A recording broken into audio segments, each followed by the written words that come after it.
first half of the quarterfinals are done, and we say goodbye to an entire continent, as for only the second time since 1982, a World Cup semi-final has no representation from South America. Victories for Belgium and France set up a tantalizing semi-final on Tuesday, but before that, the two remaining last four spots are up for grabs. England are the highest-ranked team still alive on this side of the draw, and the 1966 champions will take on surprise quarterfinalist Sweden in the first match of the day. Hosts Russia then take on dark horses Croatia, hoping to reach their first semi-final since 1966. Now, before I get our experts to weigh in on the action, we have cover from the ground. Dan Ashby is reporting for us from Moscow. Dan, a very good afternoon to you. I am sure Russia is buzzing. The hosts, who would have expected, are going to be playing a quarterfinal in some hours from now. But in the Russian capital of Moscow, there's also a huge army of English supporters who I'm sure are hoping the Three Lions are returning there in a week's time for the final. Yes, excitement has been building for days, of course, for these quarterfinals. An electrifying start yesterday. But for Russians, of course, the big one is not this game coming up immediately, but the game afterwards. A game that no Russians, I think, expected that they would be in. There was zero expectation in Russia that they would get out of the group stages. They had that fantastic win against Saudi Arabia, and then they shocked the nation by knocking out Spain, one of the titans of the tournament. The scenes after that game were described as akin to the end of the Second World War. So you can imagine what the scenes would be like if they beat Croatia tonight and go to a semi-final, so tantalisingly close to a final. But yes, I mean, I've called around about 5 or 6 bars in Moscow. They are totally full. They've even had to open a second fan park in Moscow because of the excitement that has surrounded this World Cup. The 25,000 person fan park near Luzhniki Stadium, so packed out that they've now opened a second one in Spartak. So huge excitement for the Croatia-Russia game,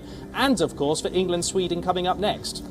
I do absolutely envy you, Dan, for the surroundings you find yourself in. So I'll allow you to go on and enjoy it. Take the atmosphere in. Thank you so much for bringing us that report. Let's move on with the show. Let's take a lineup at England versus Sweden. There was some talk about England bringing in some fresh legs for this contest, but they're starting with the same team that played in the round of 16 victory over Colombia. Same 11, Ashley Westwood. Football can be very funny. One match back, this team had a hoodoo. All of a sudden, all expectations. And Gareth Southgate is going the tried and tested route. Yeah, I think, to be fair, this more or less picks itself. You know, we rested a few players in our third group game against Belgium, and it didn't quite work. So I think he found a lot about, you know, who we can rely on. We've got good substitutions to come on when the game's open. But I think this one, like I say, is probably the strongest. You could possibly argue that Sterling could have been changed for Vardy or Rashford.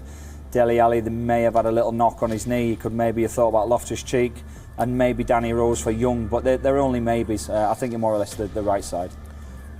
Two changes though for the Swedish side from the team that beat Switzerland 1-0 in the round of 16. First choice right back Mikael Lustig is suspended. He's replaced by Emil Kraft, who plays his club football for Bologna in the Italian league. Midfielder Seb Larsson returns from his suspension. He comes back for Gustav Svensson. Eugene, not necessarily the fanciest team to watch this, but this is a team which has, over the course of the qualification and the main World Cup, got the better of Netherlands, Italy, Germany. They're not a side you want to face. Yeah, at the start of the tournament, I'm sure they must have thought that they would get through the group stages. But after getting through the group stages, I think there's belief in the team, and there's faith, there's desire, and there's hunger, you know, to do better. So it's going to be, I feel it will be tough for England because he's set up the same team apart from the right back.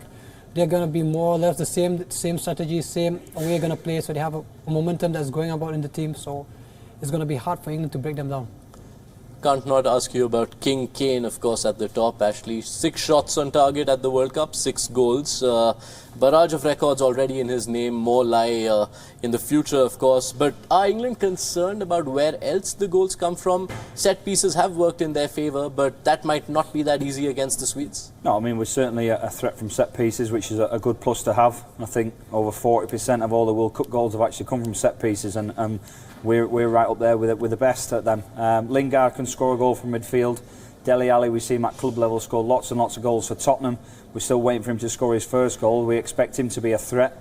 And then you've got, set pieces. Kieran Trippier, his delivery from set pieces are good. Also free kicks around the edge of the box. And Sterling's due a goal as well. Normally gets a chance. Not the greatest finisher, but certainly score a goal. He scored many goals for Man City. So we do have multiple threats.